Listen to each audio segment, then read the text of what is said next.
Hello, everybody. Josh here from Kayfabe Central. Obviously, from Kayfabe Central. I gotta stop mixing up my TikTok intros. Um, my mic almost just fell.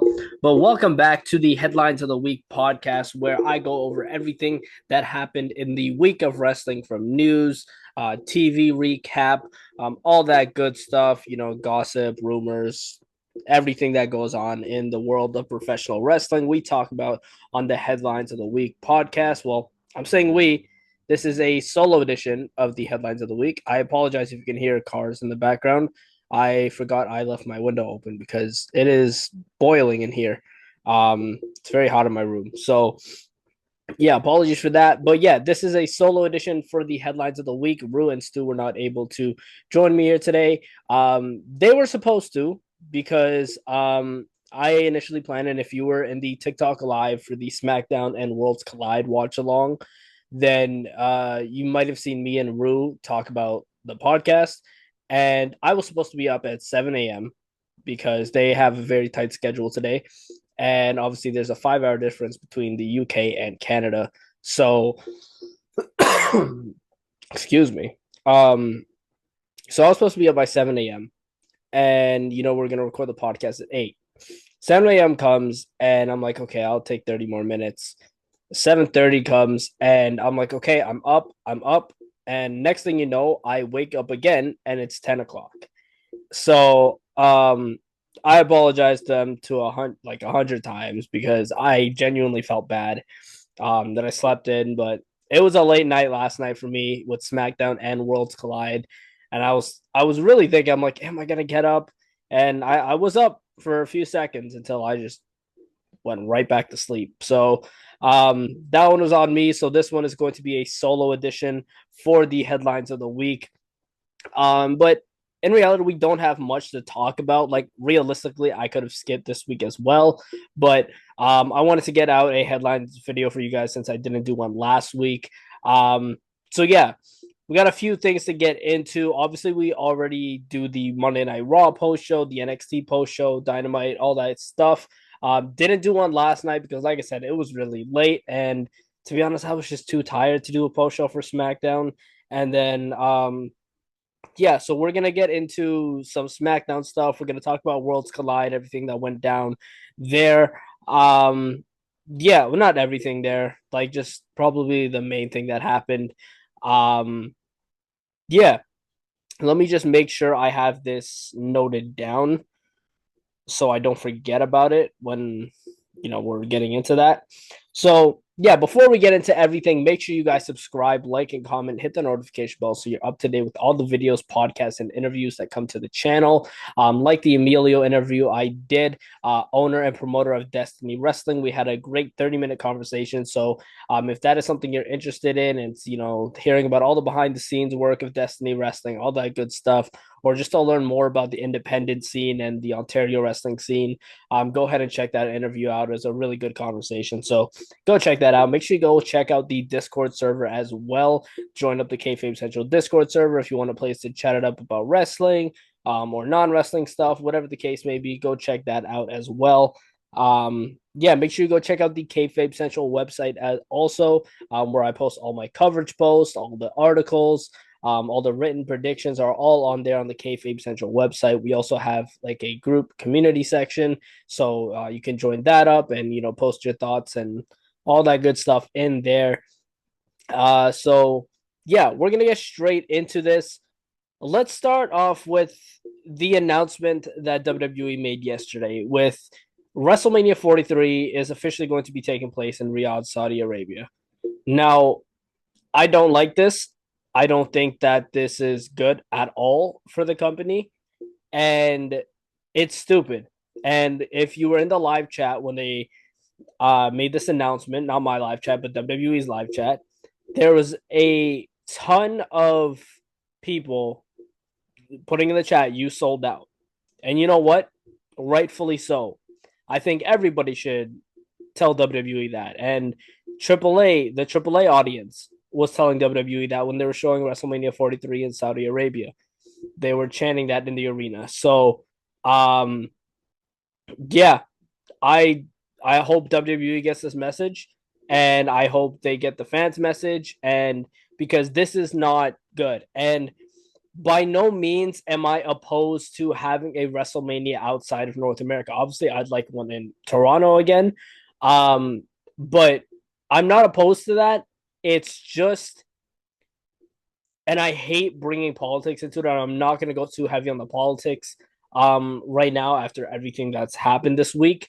But Saudi Arabia, TKO, all these guys, they support the politics that I do not agree with, and they um like I like the politics that I strongly disagree with, and I don't think it's a good idea for WWE to associate with themselves with that. And they really did indeed sell out. And this is something I have been saying with the whole TKO and WWE partnership. Me, Rue, and Stu have all been, have all talked about this on the podcast about how TKO could potentially be ruining the WWE.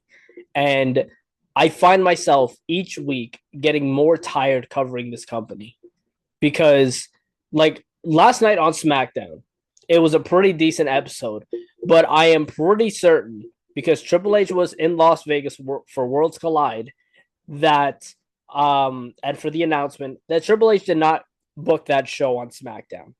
And from what I'm hearing, he may have not booked Monday Night Raw either, because apparently he didn't even know Stephanie Vaquer wasn't going to be there for the contract signing, and that the contract signing wasn't happening.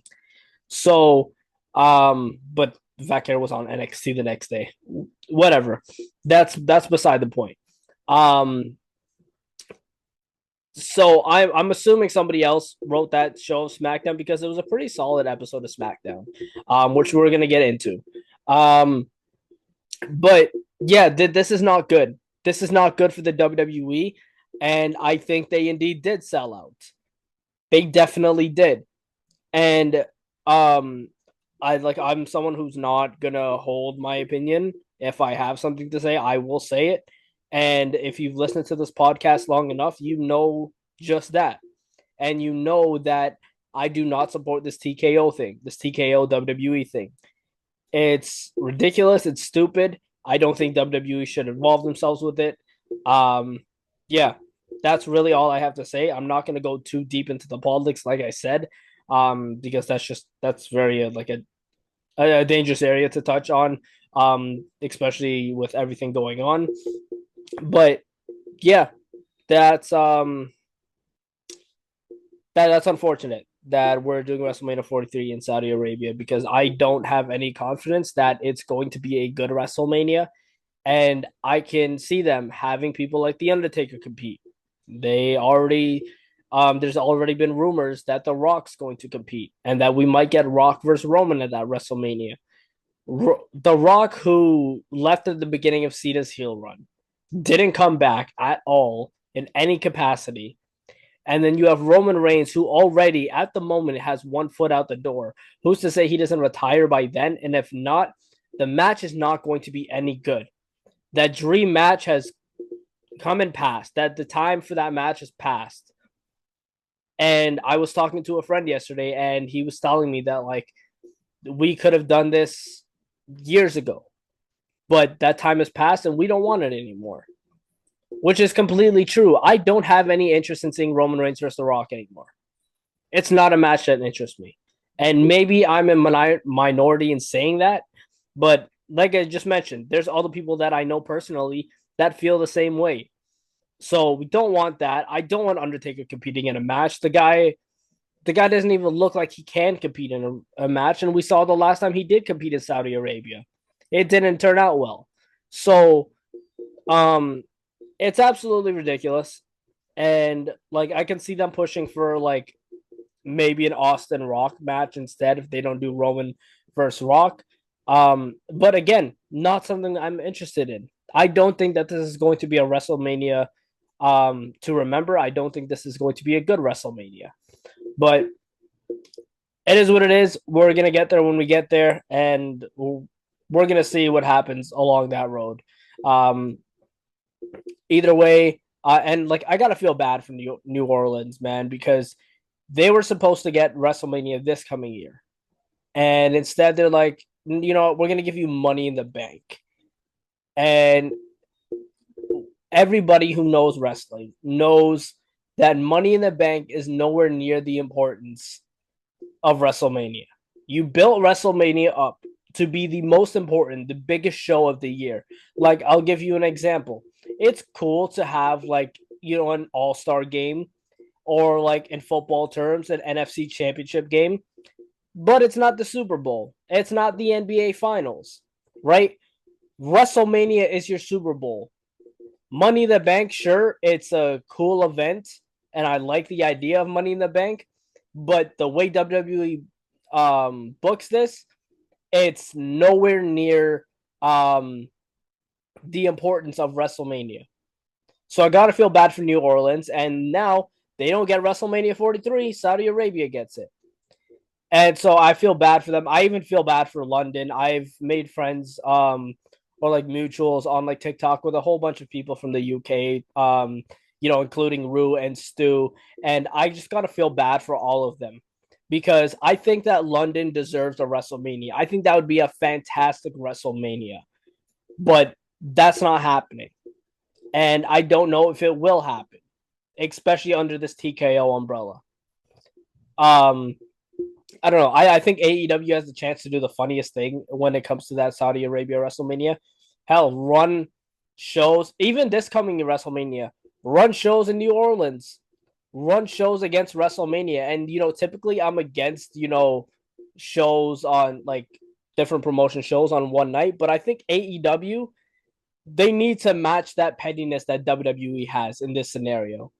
And, like obviously Tony Khan made the announcement of like September to remember AEW Dynamite right after the WWE announcement, and everyone started commenting perfect timing. And Tony Khan replied to those comments. I posted it on my X, saying timing is everything. We all need timing in life, and so it seems like he may be a little bit petty, but yeah, man, it's I think AEW should be petty. I think that they should run against these WrestleManias and really put WWE in their place. Run your biggest show because say on that day, WWE runs an NXT and AEW says, you know what, we're gonna do like, I don't know, battle for the belts or whatever, Grand Slam, whatever the case may be, and make it a huge show. That's what I would do. That is exactly what I would do if I were AEW. Because I love seeing people doing the things I would do if I had money. So and if I was rich. But that's enough of that topic. Nothing else to say on that. In other completely unrelated news, I mean, we were just talking about AEW, but Wardlow is once again injured. Um, I feel bad for the guy, man. That sucks. That really sucks. It sucks anytime someone gets injured, but man, this guy can't catch a break. And if I'm Tony Khan, I'm not once he's back, I'm not going to put him in any major storylines because you don't know if he's going to be healthy enough or if he's going to get injured again. Because this is what, like the fifth time he's gotten injured. It's not a good look. And if I'm WWE, I don't know if I want him either because you're like, oh, this guy seems really injury prone. So yeah, I feel really bad for Wardlow and I'm wishing him a speedy recovery, but this just doesn't mean good things for his career because from what I heard, they had big plans for Wardlow once he came back alongside the Don Callis family, but because he's injured now, obviously that's not going to happen. So I can't see Tony Khan putting his eggs in that basket again once Wardlow is healthy, which really sucks because I think Wardlow is great, but it's just these injuries, man. The injuries are the shittiest part of any sport. So yeah, wishing a speedy recovery for Wardlow. Um, let's go over something that happened on Monday Night Raw actually, which I talked about a little bit on TikTok. I didn't mention it on the Raw post show because this happens during commercial break. The AJ Styles promo on Monday Night Raw. So he comes out, he pretty much says, Meechin's on SmackDown, Gallows and Anderson are gone. And there were people thinking, oh my goodness, this is a shoot promo. It's not. It's not. There's never a point in time, and this same thing I said on my TikTok, that every wrestler comes out to the ring with a script, unless you're John Cena or The Rock, and maybe CM Punk at times. Every wrestler comes out with a script. And so this was obviously planned. I don't know what they have planned for this, though. I don't know where they're going with this. I don't want this to be, AJ Styles against, the higher ups, and that's why he turns heel. We've seen that story before, and I don't think that'd be particularly interesting. So I'm very curious as to where they're gonna go with this. But unless this was just like they do nothing with it because it happened during commercial, be like, we really don't have to do anything with it. If we really don't want to, maybe that's why they put it in the commercial break. That way, they don't have to. But I think at this point they do have to because now everybody's talking about it. Even people in the USA, they've found out about this promo, obviously. And yeah, so they got to do something with this, but I'm curious as to what they're going to do. It doesn't seem like he's going to be winning that Intercontinental Championship. So yeah, that was the AJ Styles promo, but it was not a shoot, guys. I mean, come on. Like I said on my TikTok, as smart, nerdy, dorky wrestling fans, we should know that every wrestler comes out to the ring with the script. Um, let's get into some Friday Night SmackDown recap. So I completely just dropped my phone. So we kicked the night off with Brock Lesnar coming out, and he didn't get a word in because he was interrupted by R-Truth. And I kind of called this that R-Truth was going to interrupt like right before it happened because Brock came out and I was talking to the chat on TikTok live and I was like, I can see R-Truth coming out, and lo and behold, he came out. He called himself Ron Cena. He said he was the younger brother of John Cena, and he's here to defend Cena. And Brock just wasn't having it and gave him an F5.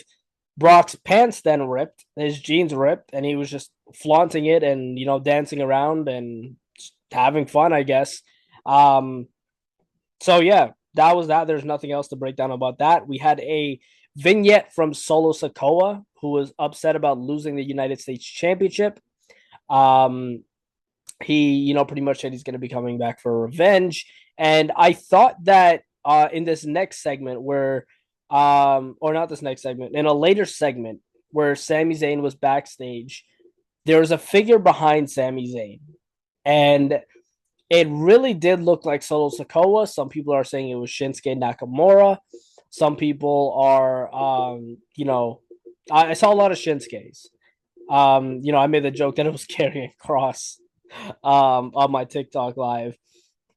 But we had a backstage segment before that, way before that, where Sami Zayn was talking to his opponent for tonight, who was revealed to be Rey Fenix.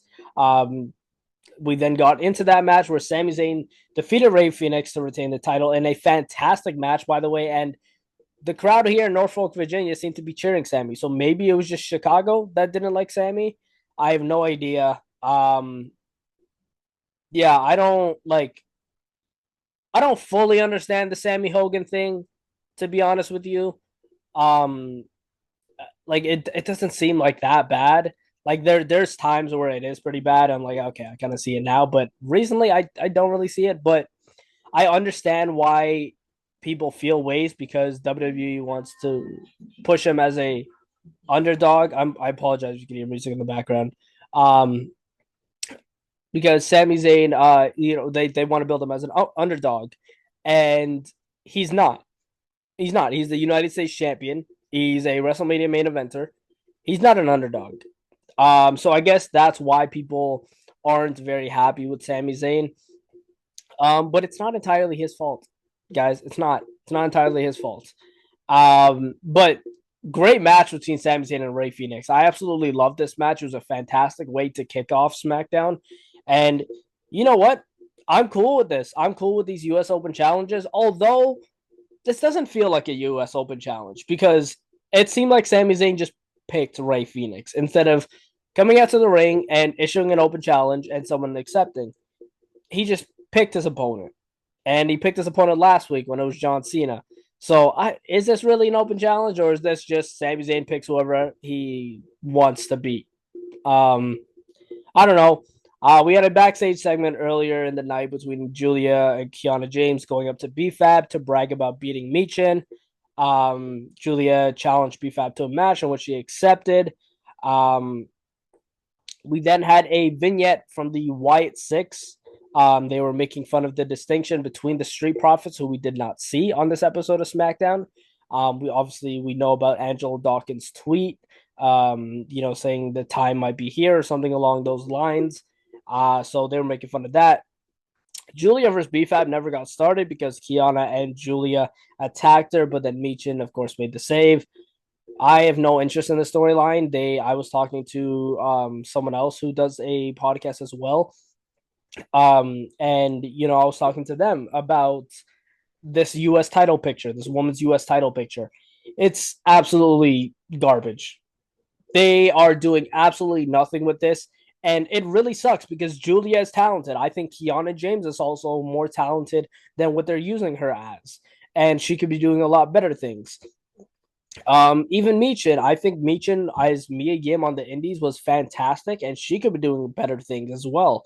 Um, but that's just not the case. I don't like this at all. It just seems like this women's US title revolves around these three women, and it's it's kind of stupid. Ever since Chelsea Green lost that title, it's been nothing's been done with it. Um, yeah, so it's been really lackluster. We had a vignette of Aleister Black issuing yet another warning to Damian Priest. Same old stuff, nothing to break down there.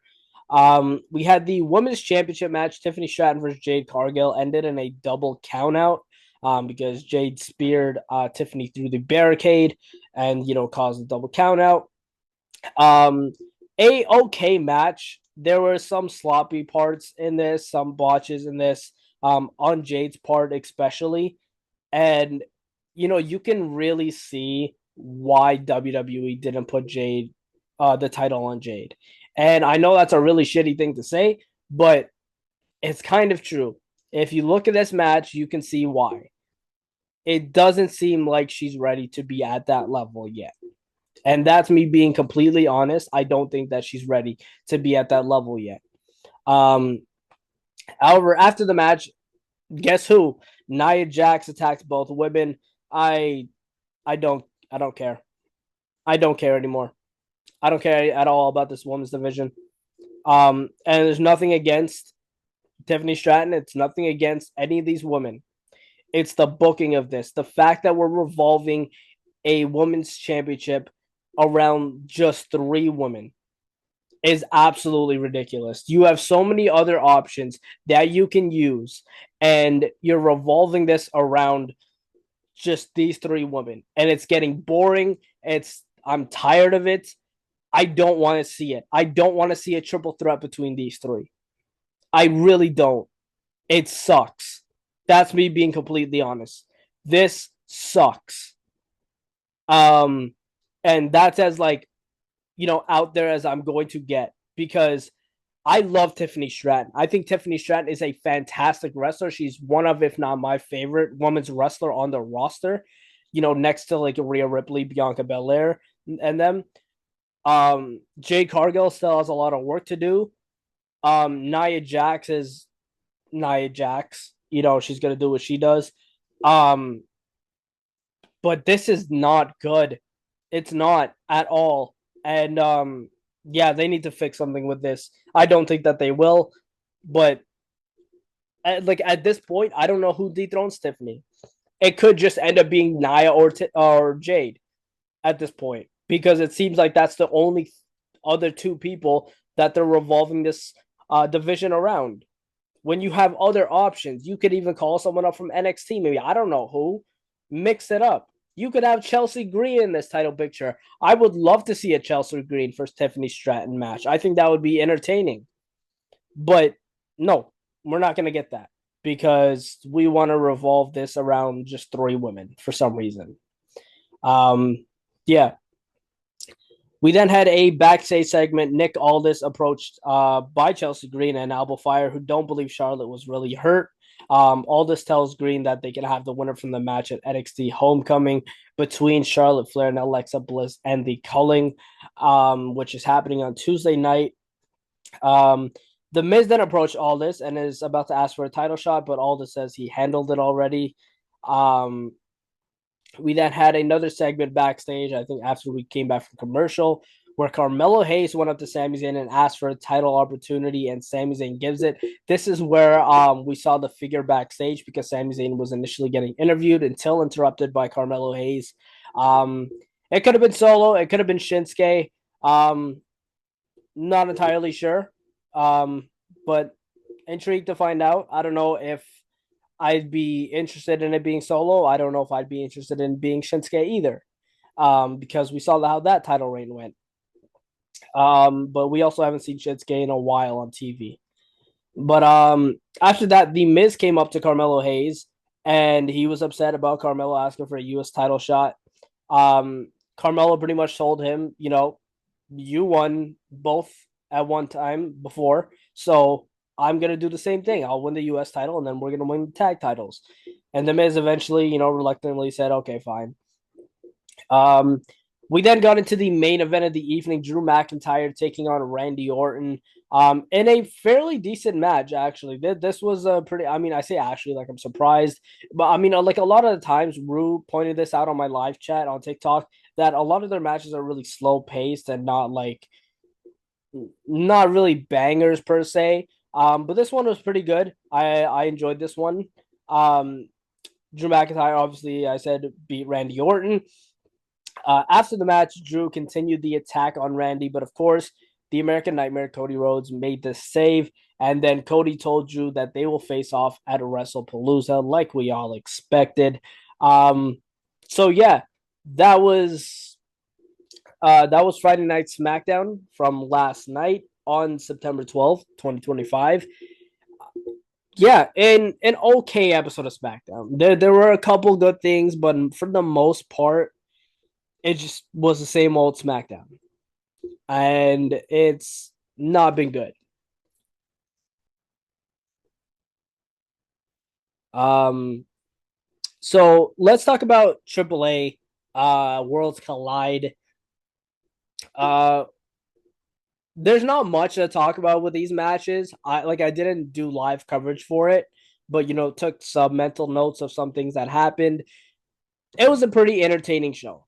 And I think I would have enjoyed this more had it been earlier in the day and not right after SmackDown, because I was exhausted throughout the show. I was like, okay, let's just get to the main event.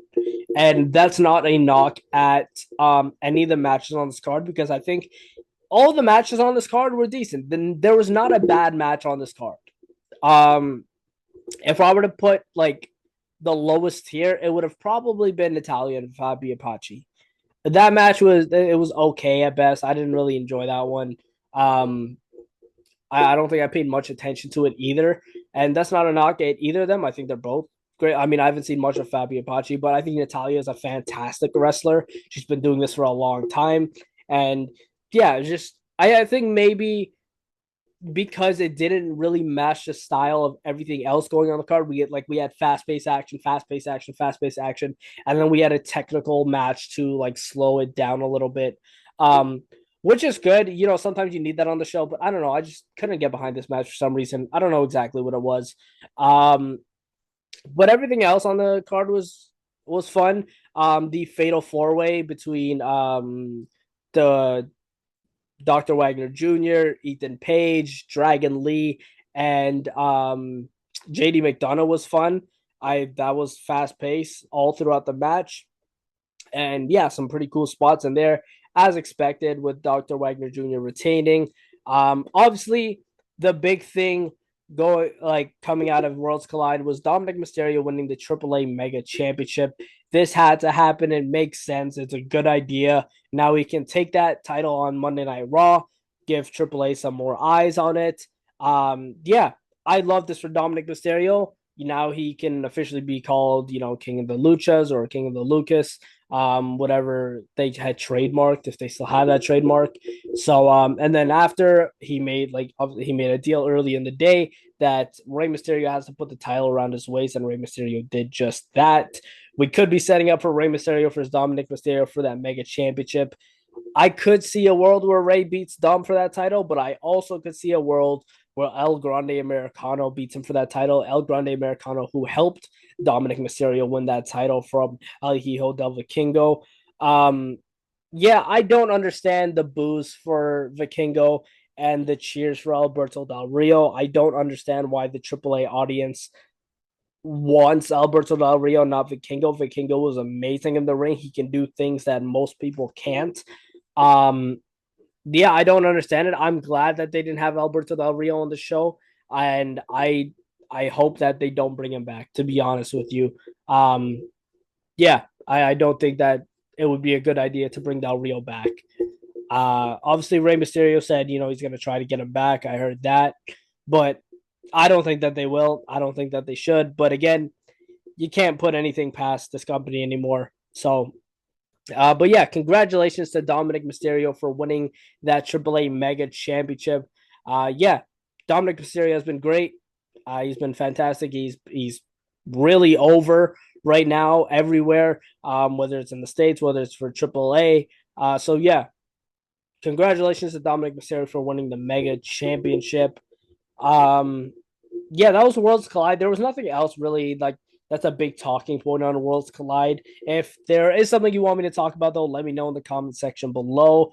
Um, yeah, let me know your thoughts on everything I went over today. That's all I have for the headlines of the week this week. Like I said, not a whole lot, but a lot I had to say apparently. So yeah, let me know your thoughts on everything I said, whether you agree or disagree with me. I always love hearing your guys' opinions.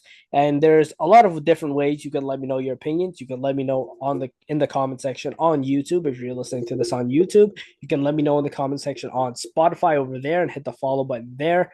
You can let me know on the Kayfabe Central Ko-Fi page, which is $5 minimum to subscribe to the exclusive wrestling content tier. You can also let me know on the Kayfabe Central website or the Discord server as well. So go check all those links out. They're all in the description below. Whether it's on YouTube or Spotify, they're in the description. So go check those out. Yeah, make sure you guys are subscribed if you're on YouTube. If you're not already, hit the notification bell so you're up to date with all the videos, podcasts, and interviews that come to the channel. Hit the follow button on Spotify, all that good stuff. Check out all of the socials and check out the TikTok. I go live on TikTok for Raw, NXT, all the weekly shows throughout the week. I go live for, except for TNA. I might go live for TNA one day, maybe a pay-per-view. Maybe I'll go live for Victory Road. Maybe I'll go live for the pay-per-views. But other than that, let me know your thoughts on everything, and I will see you guys on the next one. Take it easy.